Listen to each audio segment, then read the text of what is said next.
La meridiana, dal latino mezzogiorno, è tra i più antichi strumenti segnatempo. Il suo uso cominciò a decadere agli inizi del Trecento con l'arrivo dell'orologio meccanico, ma il suo fascino continua a resistere a tutte le modernità e a scandire le ore naturali in molte località dell'Alpe Adria. Nella Friuli Venezia Giulia si sta assistendo ora ad una loro riscoperta, con pazienti lavori di restauro su quelle antiche e la messa in opera di nuove su chiese, uffici e anche abitazioni private.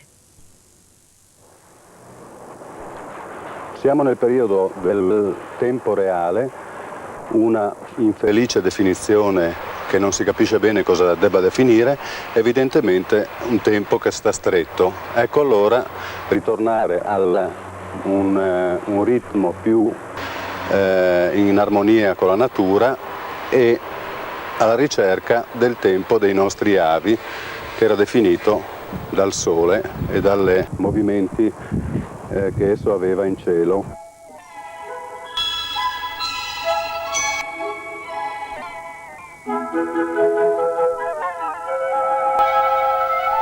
E quando era ancora il sole a governare tutte le attività umane, le meridiane scandivano il tempo del lavoro e del riposo, segnando il passaggio di giorni e stagioni. Vi sono molti modi per conoscere una regione. Uno può essere quello di crearsi un percorso attraverso l'arte popolare legata agli orologi solari.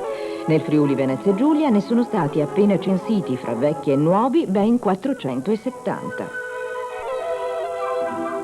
Uno dei più antichi è quello della loggia di San Giovanni a Udine, costruito nel 1798 da padre Francesco Maria Stella. All'epoca, a quanto pare, poco si fidavano dell'orologio meccanico sulla torre, se per controllarne il mezzogiorno i Septemvirum Utinensium decretarono la costruzione di questa originale meridiana. Una volta venivano poste solo nelle piazze dei paesi, sulle chiese o sulle facciate delle case nobili. Avere un orologio solare dipinto sulla propria casa dona quindi prestigio alla dimora. È quanto hanno pensato anche gli abitanti di Aiello del Friuli, dove se ne contano ben 13, quasi tutte recenti. Gli elementi principali che compongono un orologio solare sono sostanzialmente due. Il primo è lo stilo, detto anche gnomone, importantissimo per la lettura dell'ora con la sua ombra. Il secondo è il quadrante solare, composto dalle curve solstiziali.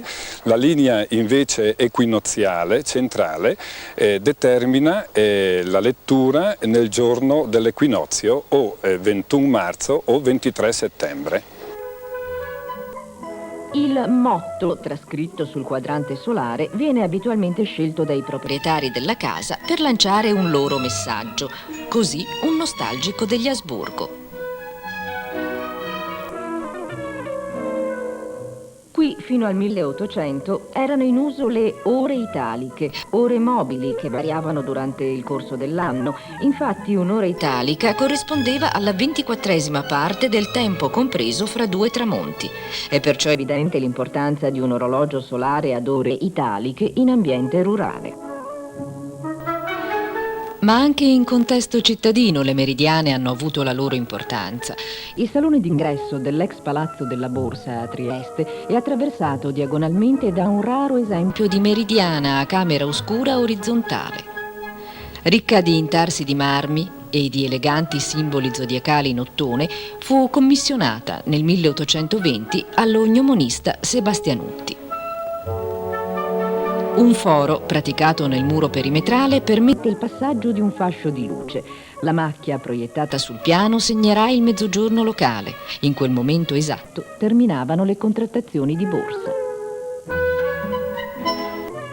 Sembra un occhio che fissa il cielo la meridiana di Lignano, il più grande e moderno quadrante solare del Friuli Venezia Giulia.